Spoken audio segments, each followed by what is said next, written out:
And welcome to today's webinar. This is actually the fourth of a four-part mini-series focused on racial equity for the Community Action Network. Today's webinar being entitled "The Veiled and Cumulative Pipeline of Persistent and Interconnected Institutional Racism." So it promises to be a very interesting presentation, as well as hopefully a conversation for us as a community action community. With that said, I want to take a moment to pause. February is Black History Month, and I want to say the sessions that we have scheduled this month aren't just for the mere sake of it being Black History Month. All of these presentations really intend to create a space to not only highlight African American or other ethnic group awareness, or let me say it a different way. I didn't say it right. So it's not just about a black and white conversation. It's certainly about a larger conversation that we want to have around racial equity, and hopefully the webinars that you see will be one of many that will take place over the course of the next several months as well.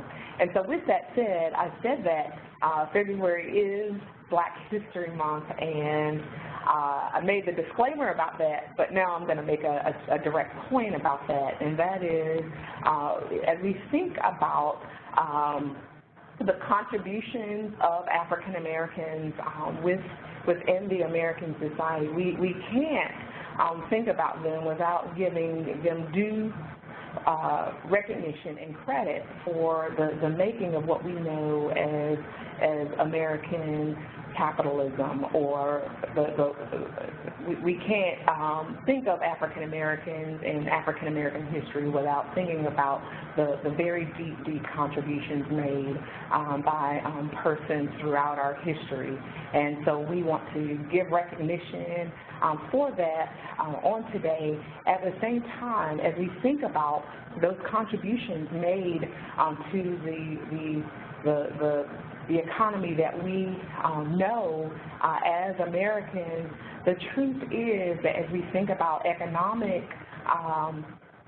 disparities, that those economic disparities cut very deeply along racial lines, or a different way to put it is racial inequity itself cuts very deeply along economic lines. And so it's important that as we talk about this whole notion of racial equity, we engage in a bit of truth-telling around that, and I think today's presentation is going to give us further insight on just how systematically throughout the various dimensions of our country, how those disparities play out. And so I've spoken about economic disparities, but needless to say, it's safe to say that the impacts of racism within our society are pervasive, and they show up in many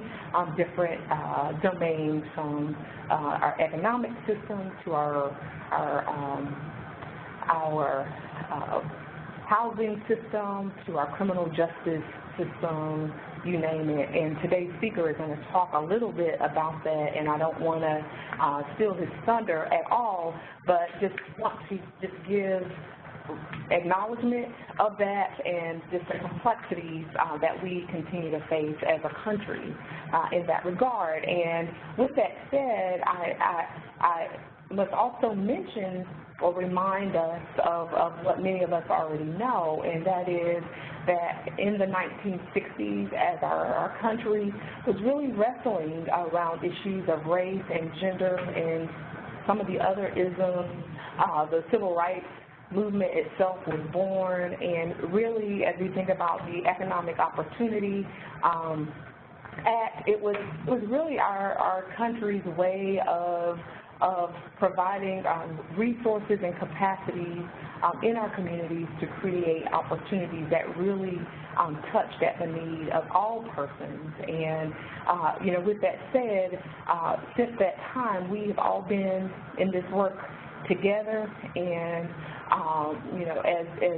as many of our agency leaders, as you work with families and communities to help them to find a way to economic stability, you already know, and we know that the whole challenge of also navigating those racial and ethnic disparities are with us as well and complicated. And so we hope that as we have always done within our network in terms of trying to uplift the entire community, that we will continue to look in the right direction, look towards the North Star, towards those strategies, those opportunities that really give all people a sense of humanity.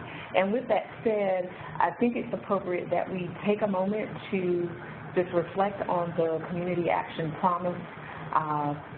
It starts like this, and I'm going to say the whole thing, and that is community action changes people's lives, embodies the spirit of hope, improves communities, and makes America a better place to live. We care about the entire community, and we are dedicated to helping people help themselves and each other. And so, I think the important point is that we care, and an important point, because all those phrases and that promise are important, but an important point is that we care about the entire community, and truly, as we think across all of our different backgrounds, our experiences, our races, our ethnic origins, I think that promise really sums it up, and it really gives us a charge and motivation in looking in the right direction as we go forward as a network. We hope that you will take advantage of the wonderful information that is going to be shared with us today by our presenter, Mr. Mike Wenger. Mike is a consultant with the W.K. Kellogg Foundation. It's Truth, Racial Healing, and Transformation Enterprise, as well as Mike is a lecturer for George Washington University.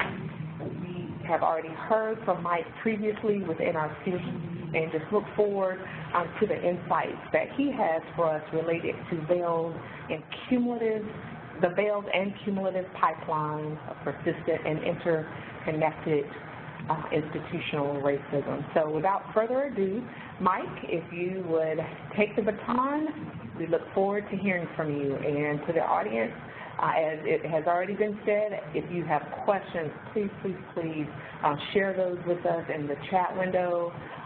Comments, share those with us, and we will try to integrate what your comments and questions are into our conversation as much as possible today. Thank you very much.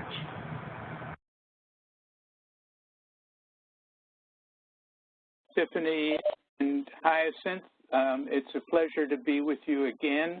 I should say that one of the proudest elements of my background is that many years ago, I actually worked in community action as a community organizer, and then as director of the Raleigh County, West Virginia Community Action Association. That was back in the late 1960s, but it's one of the highlight experiences of my life.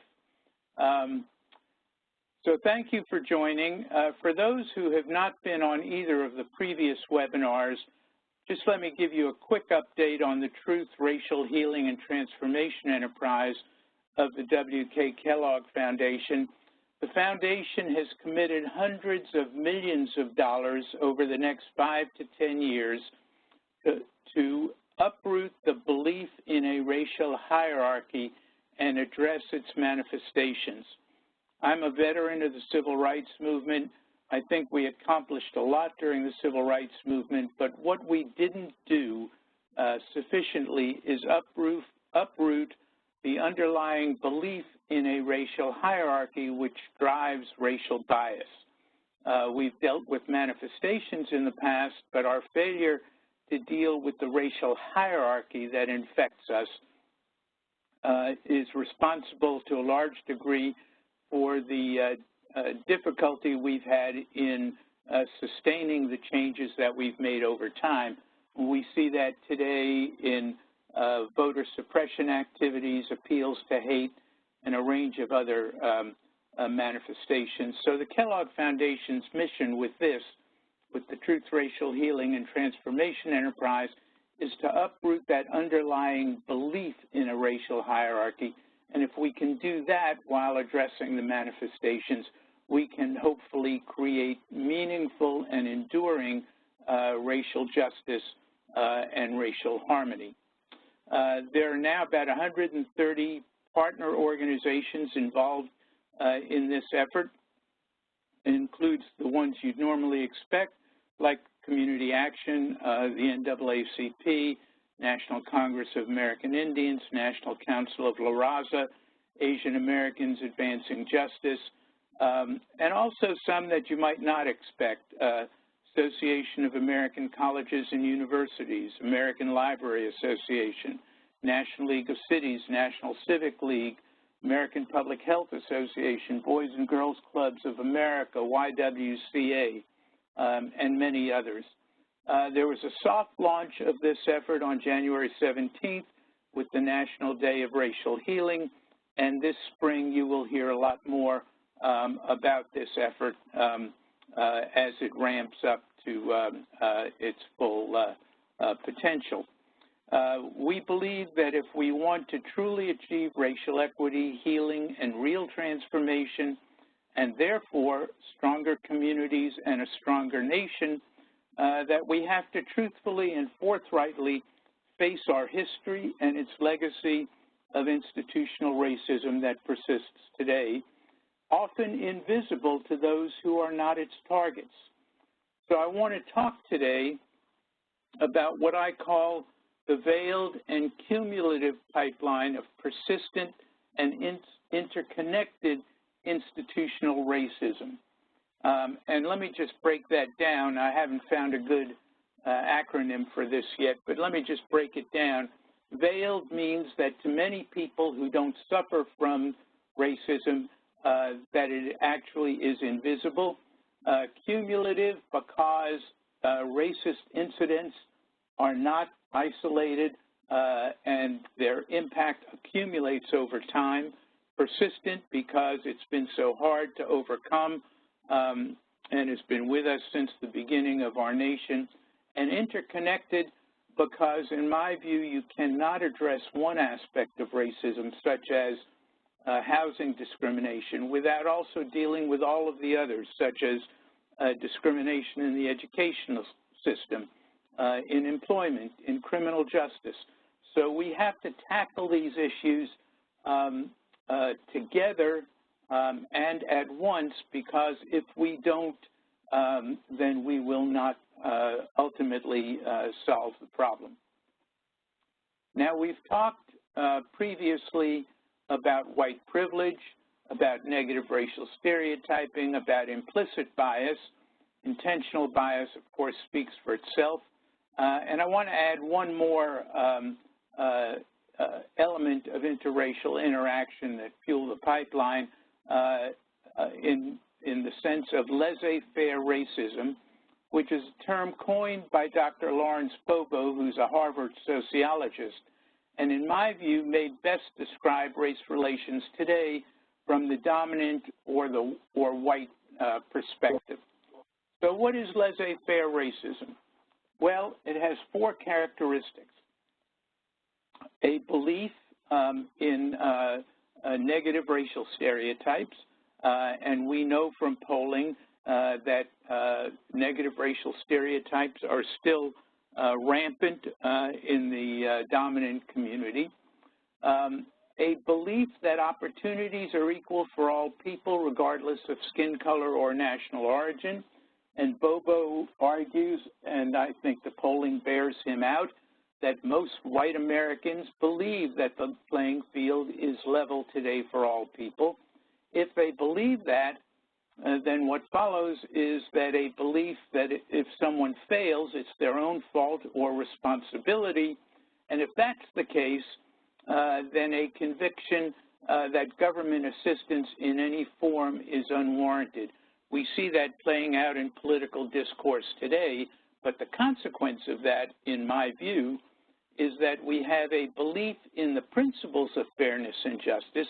The majority of people do believe in the principles of fairness and justice, but we fail to implement policies to match these principles because we believe, mistakenly, I think, that the playing field is level, and therefore we lock in the existing inequalities and perpetuate what I would call an ideology of opportunity, personal responsibility, and the fairness of inequality.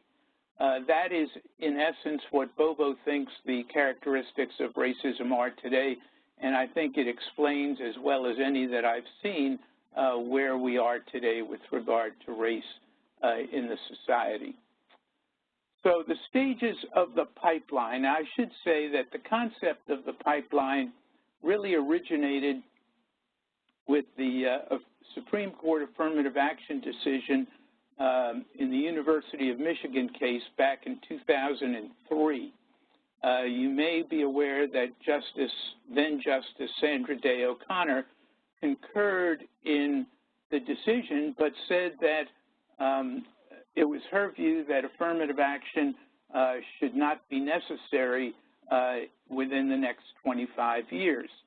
A Harvard sociologist named Lizbeth Shore then developed the idea or the concept of the pipeline because what she said, and I think accurately so, that we will never deal with affirmative action effectively unless we deal with the entire pipeline of life, so to speak, with the various stages of life, that we have to deal with all of them. They are all interconnected and they build on each other, and unless we start early in life to address the racism, the racial disparities, we will never get to the point of eliminating the need for affirmative action.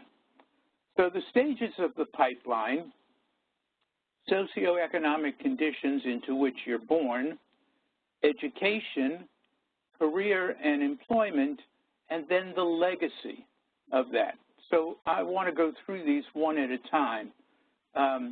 So stage one is the socioeconomic conditions into which one is born. And people of color, and I should say all poor people, but in particular poor people of color, confront a number of institutional barriers when they're born. First, we should go back and talk about the making of a segregated society, which has resulted in the neighborhoods of concentrated poverty that we see today. So we're familiar with slavery. We're familiar generally with Jim Crow racism and its northern counterpart. The Supreme Court decision 1896, Plessy v. Ferguson, which said that separate and equal are constitutional. The administration of President Woodrow Wilson, when he significantly increased segregation in the federal government. The administration of Franklin D. Roosevelt, when a number of things occurred that institutionalized separation or racial isolation. Let me just give you a couple of those.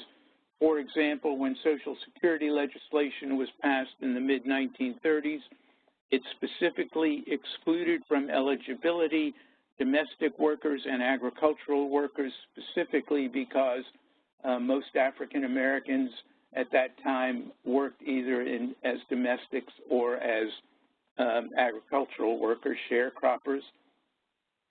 The GI Bill passed during the Roosevelt administration specifically left administration of its provisions to the states, which meant that black people in the southern states were not able to take advantage of them. And probably most egregiously, in the housing boom after World War II, the federal government, which underwrote billions of dollars in mortgages, had a specific written policy that the presence of even one or two African-American families in a community would destabilize the economic stability of that community. And I'll come back to that in a minute. And then some of you may be familiar with the Southern strategy of the late 60s through the 1980s, in which candidates like Richard Nixon and Ronald Reagan specifically sought the white vote by demonizing African Americans and scaring white voters about a potential integration. But I want to go back to the housing for a minute, because in fact, what the federal government policy of discouraging desegregation, encouraging, in fact, segregated neighborhoods, as evidenced by suburban communities like Levittown in Pennsylvania and Long Island, New York, and suburban communities around the country. During the housing boom after World War II, those became almost exclusively white communities because, thanks to federal government policy, only white families could get mortgage loans. And so what, in fact, the federal government was doing was incentivizing residential segregation and racial isolation. And what that led to was many of the inner city ghettos that we saw develop during that time. And what we see today as a result of that are neighborhoods of concentrated poverty. And the reality is that most poor white families live in economically diverse neighborhoods, but most poor black families live in neighborhoods of concentrated poverty where at least 30% of the families living there live at or below the poverty level. So poor black families, poor Latino families for that matter, are much more likely to live in neighborhoods of concentrated poverty than poor white families. And they confront in neighborhoods of concentrated poverty a significant number of institutional barriers. First of all, access to doctors is far more limited, access to nutritional foods, access to exercise facilities far more limited. The environmental circumstances are much poorer. Air pollution and water pollution are more prominent. Toxic waste dumps more plentiful in neighborhoods of concentrated poverty. Lead poisoning more likely in neighborhoods of concentrated poverty. And so the result of all of that is that children growing up in neighborhoods of concentrated poverty are much more likely to start school with asthma, child-onset diabetes, problems with vision, problems with hearing, and problems with their teeth. So from a health standpoint, they are much more likely to start school at a great disadvantage. From a safety standpoint, they are much more likely to start school feeling quite unsafe because of violence in neighborhoods. They are likely to feel much less secure, and they are likely to be less ready for school. So a number of studies show that their vocabulary is significantly less than vocabulary of children growing up in middle and upper class neighborhoods. And one point that is not on this slide is the stress that children feel from racism or even perceived racism. By some estimates, child poverty, which is so significant in these neighborhoods, which are predominantly neighborhoods of color, child poverty can actually reduce gross domestic product by as much as 4%. So this is a problem for all of us.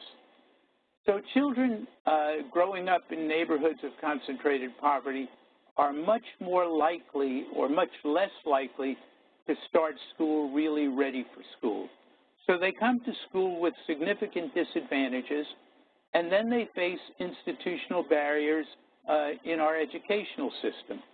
And I like to categorize those as the 4 E's: expectations, expenditures, environment for learning, and exclusion from the curriculum, and then I'll get to segregation in a minute. Expectations. Data show conclusively that children respond to the expectations of adults, particularly the expectations of teachers. And what we know from the data is that teachers tend to expect less from children of color than they do from white children. We saw some evidence of that in the presentation on implicit bias last week, but the data is clear that teacher expectations are crucial, and teacher expectations are lower for children of color than for white children. Expenditures. Expenditures are significantly lower in schools that are predominantly white and Latino than they are in schools that are predominantly white. By one study, the top 10% of wealthy school districts in the country spend 10 times more per student than the poorest school districts in the country. That means the environment for learning is considerably diminished. Teachers are less qualified, buildings are in poor repair, equipment and supplies are insufficient, and the atmosphere generally is not conducive for learning. There's one study that showed that in highly segregated public schools that 50% of the students are likely to be taught math and science by teachers who are not qualified to teach math and science. Imagine trying to learn math and science from somebody who is not qualified to teach that. It's a significant disadvantage. Finally, exclusion from the curriculum. When I start my classes each semester at George Washington University, and I teach classes on race relations and institutional racism, I give my students a list of 10 or 15 names of people who have made significant contributions to our country over the life of the country. Almost inevitably, and these are students who take this class voluntarily, almost inevitably they know virtually none of the names. These are all African Americans who have made significant contributions to our society, and yet we do not learn about them in American history in school or in American literature in school. So I give my students names like Frederick Douglass, W.E.B. Du Bois, Ralph Bunche, Richard Wright, Ralph Ellison, James Baldwin, Zora Neale Hurston, Garrett Morgan, Charles Drew, John Hope Franklin, etc. Rarely does a student know more than one or two of those names.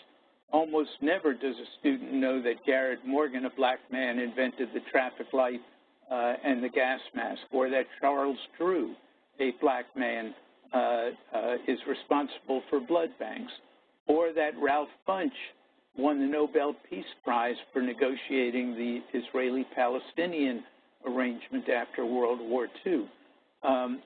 These are things that are important to our history, and yet students don't learn them.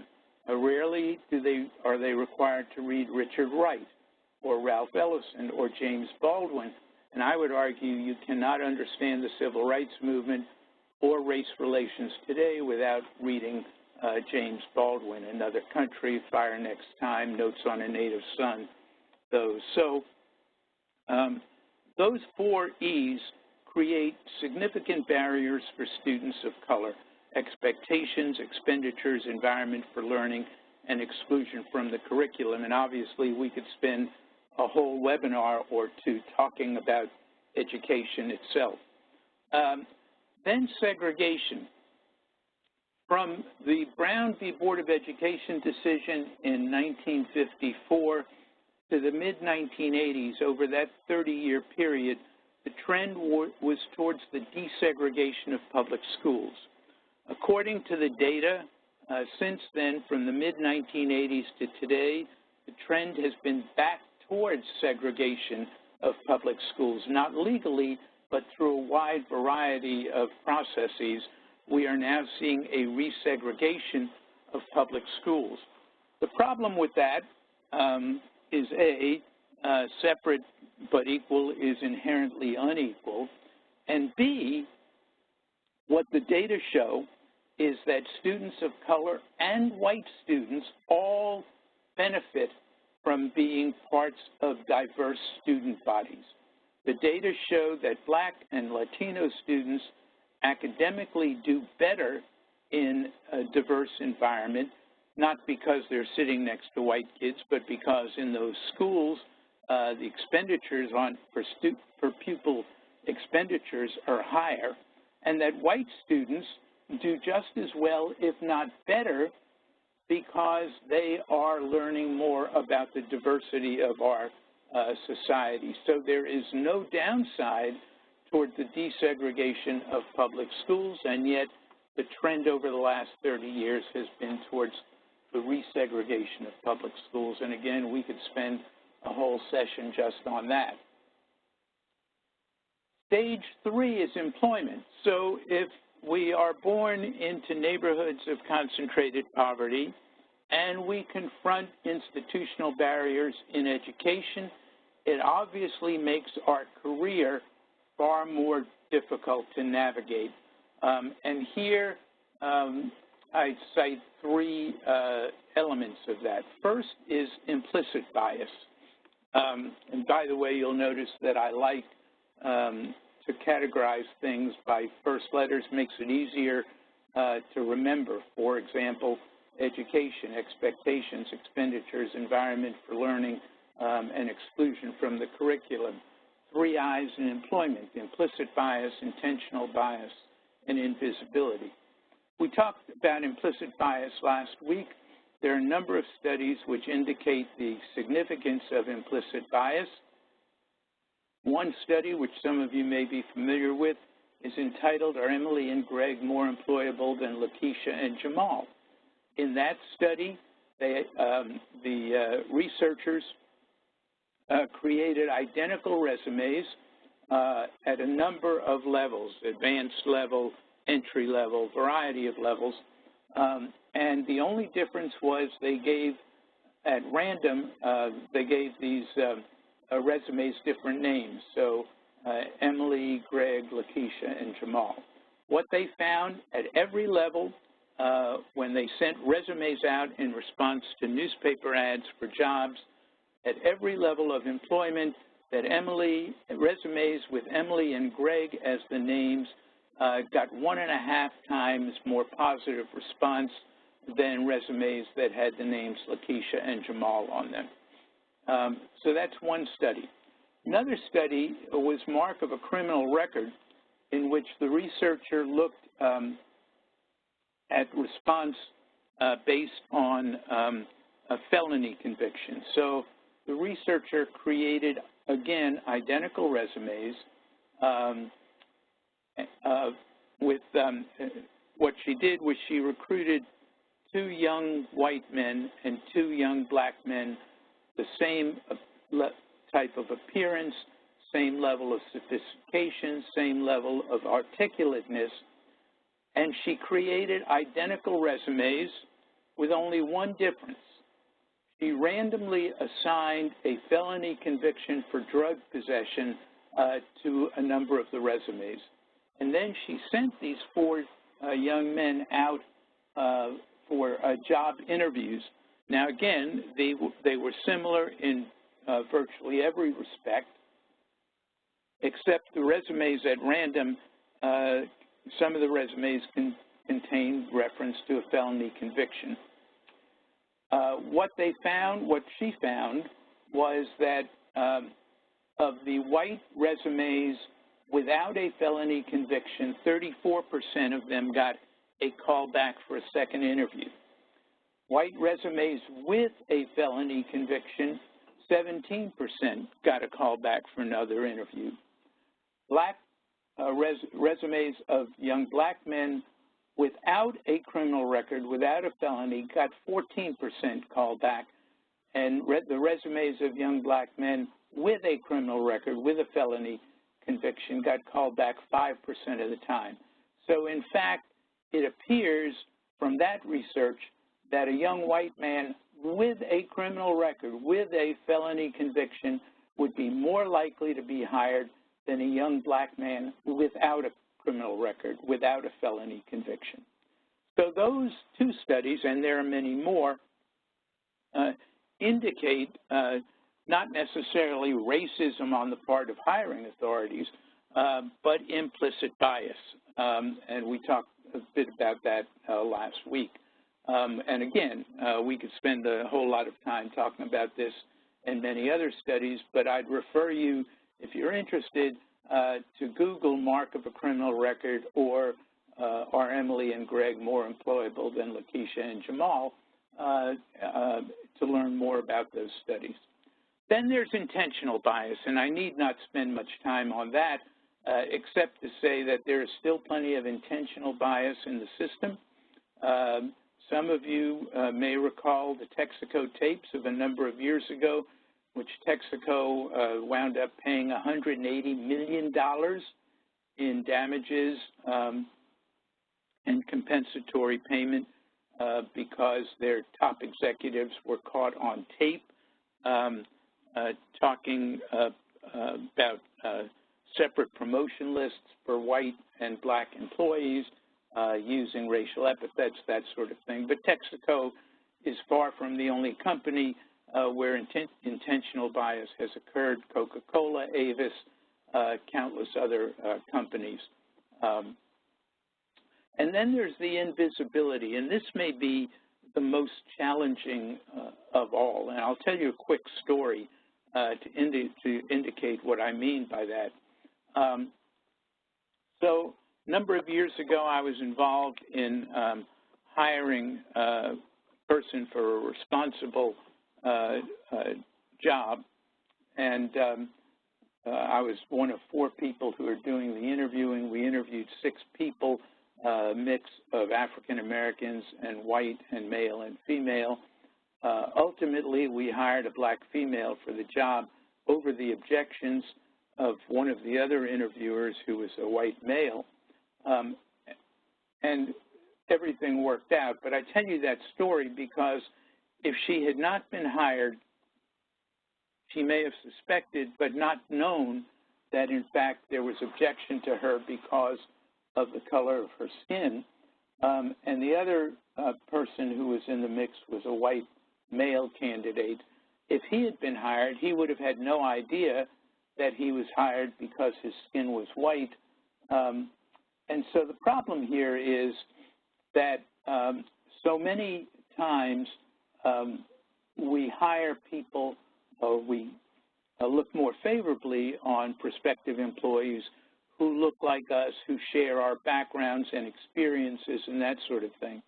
And because hiring authorities are still predominantly white men, that gives an advantage to white men that is often invisible because hiring takes place often behind closed doors. So that disadvantages not only people of color, but women as well. So as long as white males remain predominant in the hiring process, we will see the invisibility of job discrimination, which is implicit and invisible, and therefore so much more difficult to deal with. So we're born into a neighborhood of concentrated poverty. We confront institutional barriers in education. We confront institutional barriers in employment. And that gets us to a legacy. What are we, what is our legacy? What do we leave behind? And again, I like to use first letters to find an acronym. So this is what I call the SAW effect. So all of these experiences accumulate over time. And for somebody who's a person of color, born in a neighborhood of concentrated poverty, confronting institutional barriers in education, confronting institutional barriers in employment, it tends to sap your self-confidence. This happens over and over and over again, and after a while you just wonder about yourself. And I can speak from experience, having been in an interracial relationship and having interracial and African-American children and grandchildren, that this cumulative effect over time really does tend to sap self-confidence. And it has an impact on aspirations. It tends to limit one's aspirations if one sees that they are always confronted with this racist behavior, whether it's explicit or implicit. And most significant from a policy standpoint, it exacerbates the wealth gap. The wealth gap between white families and black families, we're not talking about income here, we're talking about wealth, savings, equity in your home, that sort of thing, has been over the last couple of decades in the neighborhood of 10 to 1, 12 to 1, white families' wealth compared to black families' wealth. During the Great Recession of 2008, 2009, that gap increased to 20 to 1. It's now back down a bit, but it's still quite significant. And what is the significance of the wealth gap? Well, the research shows that when you compare white families and black families of approximately equal wealth, so you compare black families and white families that have $100,000 in wealth, or black families and white families that have $500,000 in wealth, or black families and white families that have $10,000 in wealth, or nothing, no wealth at all. At every level, if you compare families with approximately equal wealth, college graduation rates are the same, family income levels are the same, and high school graduation rates for black children are higher than high school graduation rates for white children. So what that says to me is that the wealth gap may be the most significant of all of the gaps. And if we can address that gap, and there are policies designed to do that, although in this political climate, unlikely they'll see the light of day. But if we could find a way to address the wealth gap over time, we would probably significantly reduce all of the other gaps that we confront. So, navigating the justice system. Obviously, if you are confronted with being born in a neighborhood of concentrated poverty, the education you receive is inferior, you are stymied in your efforts to build a successful career, one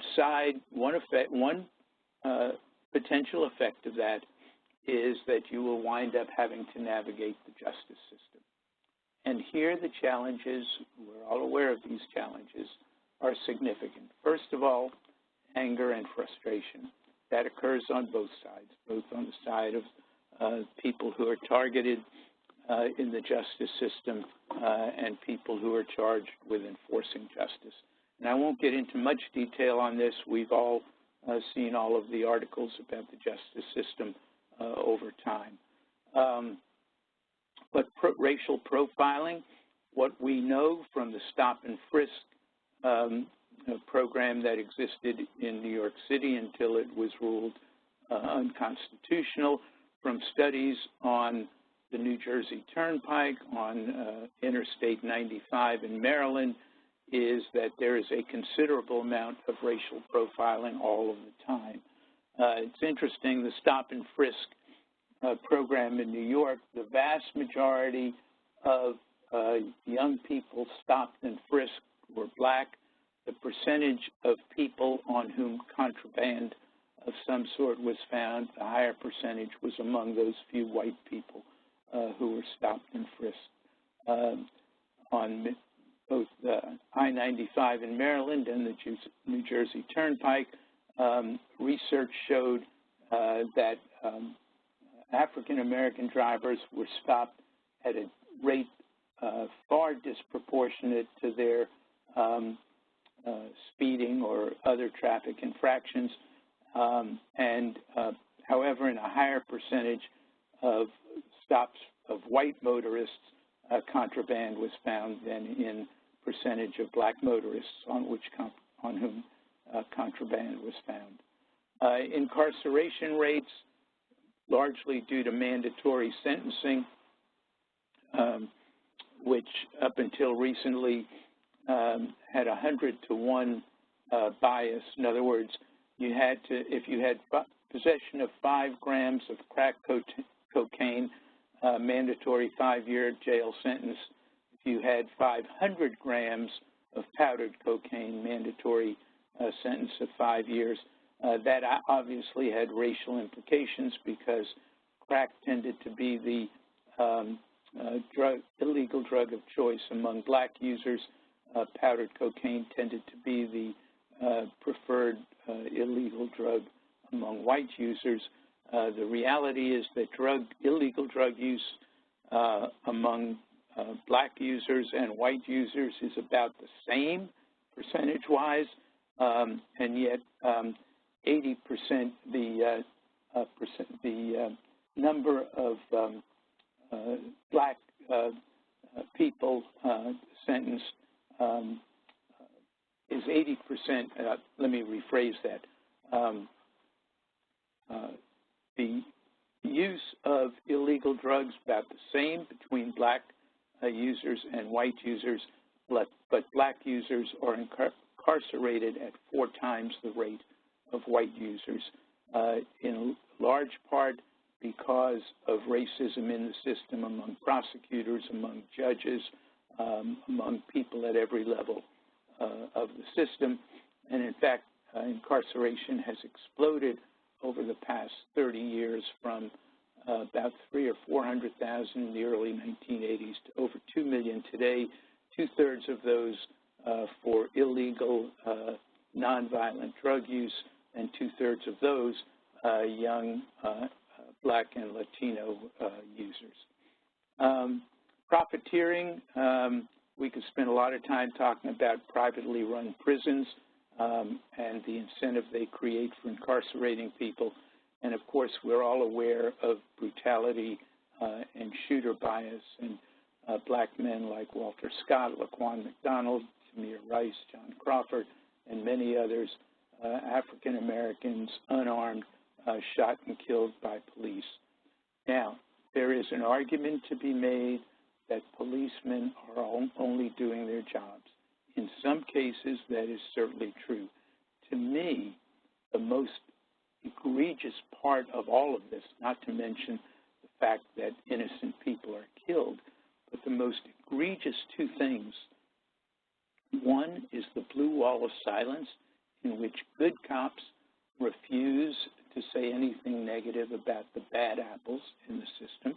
And I have 2 relatives who are police officers, so I speak with some knowledge here. And the other is the lack of empathy when a black person is killed. So police, justifiably so, show great empathy to the families of their fellow officers who are shot and killed, but the loved ones of black people who are shot and killed are grieving as well. And we rarely hear any expression of empathy from police officers, from the law enforcement community, with regard to the anguish suffered by the loved ones of those who have been killed. To me, that more than almost anything else demonstrates the persistent racial hierarchy which still exists in this society. So the challenges to our society of this pipeline: 1, the strength of our economy is significantly affected. Stability of our political system is affected. Our ability to live in harmony with each other is affected. and our moral integrity is infected because, in fact, we operate under the founding principle that all men are created equal. The reality is we do not treat people equally. We treat them in a hierarchical way based on the color of their skin. So what do we do about it? I want to start out with something that an old professor of mine taught me many, many years ago. He argued, and this was during the Civil Rights Movement, he argued that attitudes and beliefs were insufficient to bring about change. That, in fact, we had to clarify our values, understand what our true values were if we wanted to bring about change. And he had the following criteria for determining whether an attitude or a belief or something we verbalized actually was a value that we held dear. So, first point was the choices we make. Are our choices made freely from among alternatives after careful consideration of the consequences? Secondly, the feelings we express. Do we prize and cherish the attitudes that we express? And are we willing to express them clearly and without apology? And finally, the actions we take. Are we willing to act on our attitudes, on our beliefs? And are we willing to act on them repeatedly so that they become patterns in our lives? So we all have attitudes and beliefs, whether they rise to the level of a value on which we are willing to act depends on our answers to these questions. So what can we do to interrupt the pipeline? Well, first, we can clarify our values by asking ourselves the questions I just noted. Second, I think it's important to visualize a new future. It's important to visualize what a society without a racial hierarchy might look like. What would our economic system look like? What would our legal system look like? What would our residential patterns look like? What would be the narrative in our society? What would interracial relationships look like? It's important to visualize a future like that if we want to ever get there. Then I think we have to acknowledge our complicity. I'm reminded of Rabbi Abraham Heschel's affirmation that we are not all guilty, but we are all responsible. And I don't mean that we have all been actively engaged in racist behavior. I do believe that all of us, with few exceptions, carry some level of racial bias. We talked about this last week when we talked about implicit bias. I think in this culture, it's impossible not to carry some level of unconscious bias. And I think people who say that they don't have a racist bone in their body are either lying or delusional, because in this society, I think it's impossible not to have some bias. So we have to acknowledge our complicity in that sense. Then we have to atone for the past. We need government action to address many of the disparities which are a legacy of our history, and we have to address the wealth gap, as I mentioned earlier. So I will leave you a couple more slides here. One, questions to ask ourselves. What will you do to make a difference? When will you do it? What outcomes do you anticipate? Who will you need as allies? And how will you make them allies? Now, I believe that all of us can be leaders. And I've developed this sort of outline, what I call the leader concept. We have to learn as much as we can about the issue, whether the issue is immigration issue, voter suppression, social safety net, whatever it may be. We have to educate ourselves and engage others. We have to act collaboratively. Then we have to debrief on the consequences of our action, revise our plans as necessary depending on that debriefing, and then go back and act again. And I think all of us have the capacity to follow this a pattern of learning, educating ourselves, engaging others, acting collaboratively, debriefing about the consequences of our actions, revising our actions if necessary, and then repeating our actions. And I think it's key to never give up. So back to those questions. What will you do to make a difference? When will you do it? What outcomes do you anticipate? Who will you need as allies, and how will you make them allies? What organizations will you join? What letters will you write? In what ways will you speak out? In what ways will you seek to influence the organizations and individuals within your orbit? And I want to conclude with a quote from Dr. Vincent Harding. First, let me say that let me acknowledge that this will not be easy. There will be hills and valleys, triumphs and disappointments. But Dr. Vincent Harding, who's late professor of theology, who marched with Dr. Martin Luther King Jr., once remarked, and I quote, "If you don't ever walk through trouble or confront a risk or reach beyond your comfort zone, you will never meet the rest of yourself," close quote. So the road ahead is not without significant challenges, but the rewards, in my opinion, cannot be overstated, because if we can, to paraphrase Dr. Harding, find the courage to meet the rest of ourselves, we will reap true racial healing and equity. We will immeasurably strengthen our communities, our state, and our nation, and we will give new meaning to Rabbi Heschel's assertion that, quote, "In any free society where terrible wrongs exist, some are guilty, all are responsible." Thank you very, very much. I'm happy to answer any questions you have right now.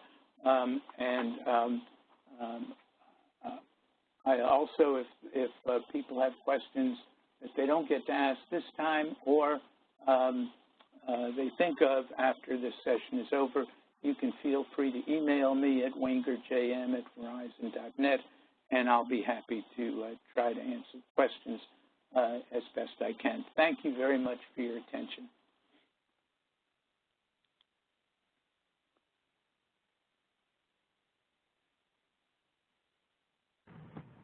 So thank you very much, Mike. Very insightful and challenging as always. We already have a couple of questions brewing in our chat window here, and I'm gonna look up at the screen here to make sure that I capture it. It basically says, so given the information and good information it is, how do we initiate the change for those who are invested in not changing, or whose belief system won't permit them to change? Mike, I think a similar question came up last week, just framed a little bit differently, but we'd love to hear your insight on, you know, what is it that we need to do to invite people who maybe don't care about this issue? Yeah, that's always a challenging question, and I would offer a couple of thoughts. One is that I think the more aware we are individually of our own biases and of the disparities in the society, of the privilege that white people enjoy, the more aware we are of those things, the better able we'll be able to respond effectively in specific situations. Now, I can't identify all of those situations, but if we are aware of the biases, we will find ways to effectively respond. The other thing that I would say is that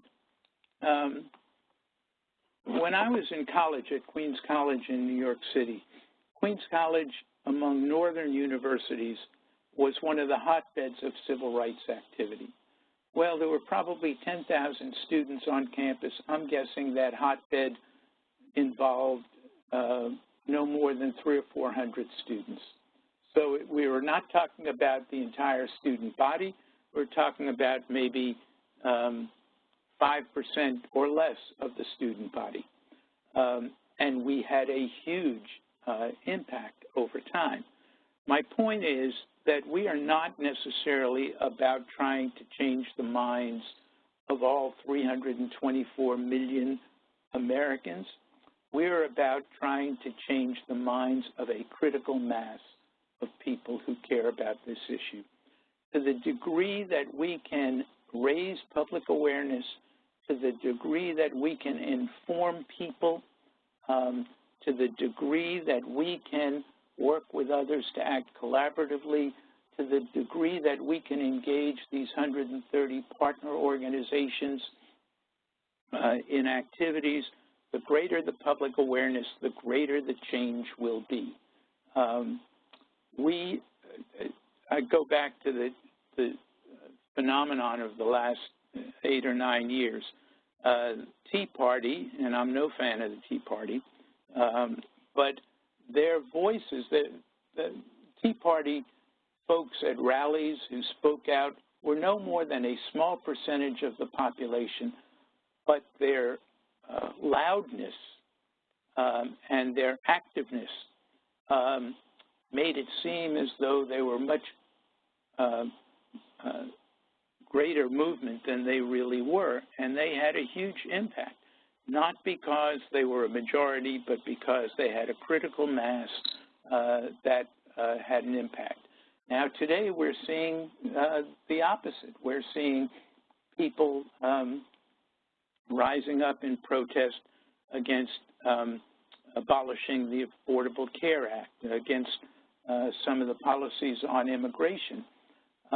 Again, that is not a majority of the population. It is a critical mass that is making the public more aware of the issue. And so that to the degree that we can contribute to building that critical mass, the more effective we will be. And we should not get discouraged if we can't change everybody's mind. We simply need to change enough minds to have an impact. Thank you very much, Mike. And I'd like to add a little bit to that. There is an article we're going to share it with you at the conclusion of today's webinar. It's called Racial Equity, the Responsibility and Opportunity for Local Government. And a lot of our agencies work hand in hand with representatives from your local governments. And so there's definitely an opportunity to educate and influence the way they think about policy and decision-making around racial equity.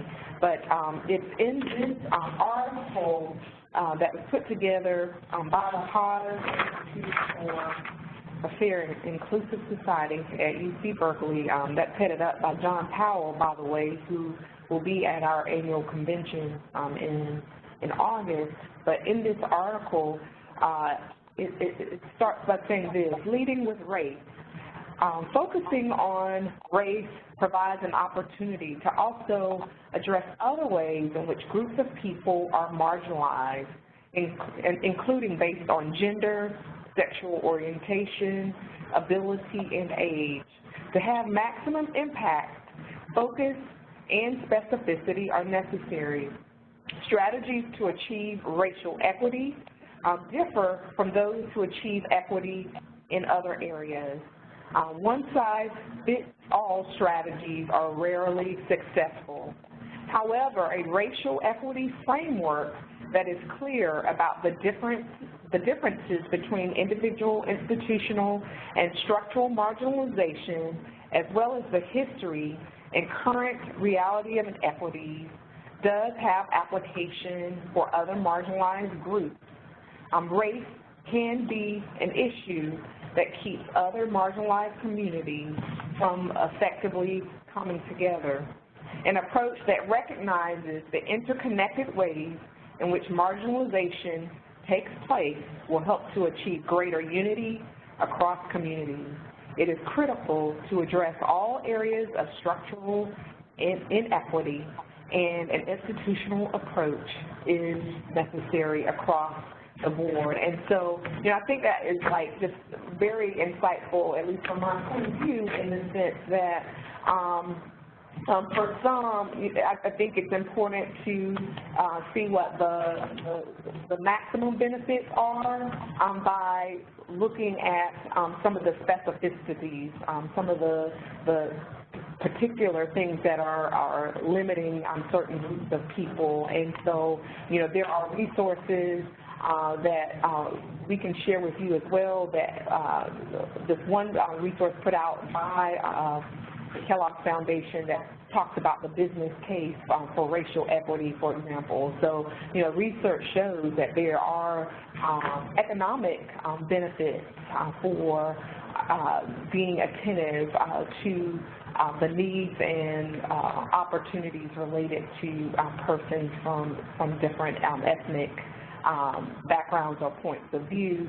And ultimately, when those who are marginalized in our society, so like I'm a person from a faith background, when the needs of the least of these or those who are on the margins are cared for, ultimately that does create an opportunity for the well-being of all of us to be cared for and attended to.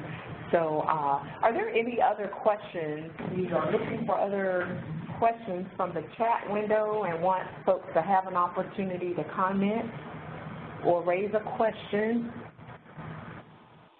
Let me make a comment on what you just said. So first of all, I'm a great admirer of John Powell's, and I think it's terrific that he will be at your conference. He is one of, I think, the preeminent scholars on race in this country at the moment. Second thing I'd say is that one of our partner organizations is the National League of Cities, so that hopefully we will have a number of mayors and members of city councils engaged in this process, and hopefully there'll be an opportunity for community action agencies locally to work with local public officials on these efforts.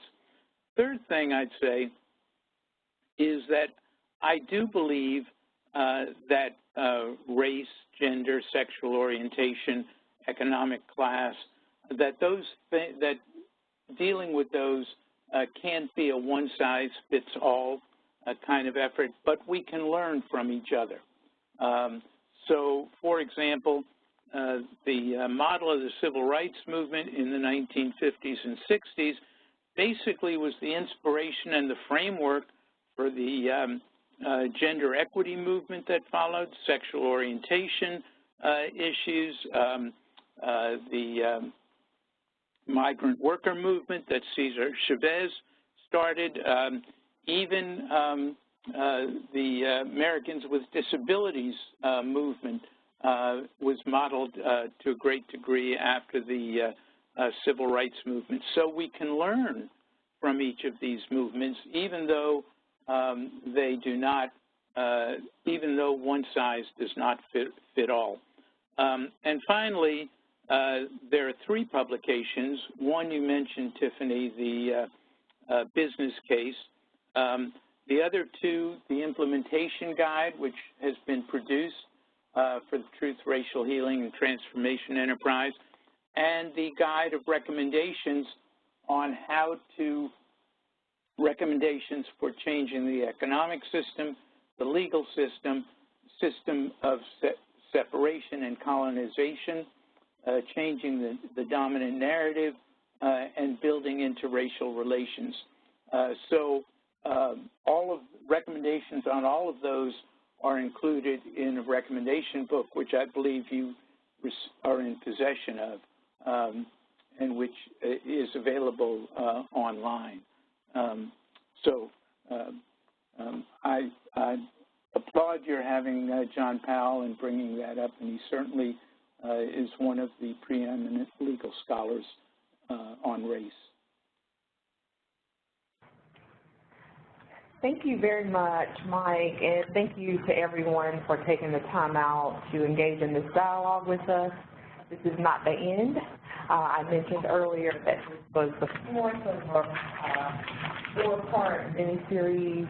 However, I must say that the partnership is deeply committed to creating opportunities for our network to learn from the experts, and also for us to learn from one another related to racial equity.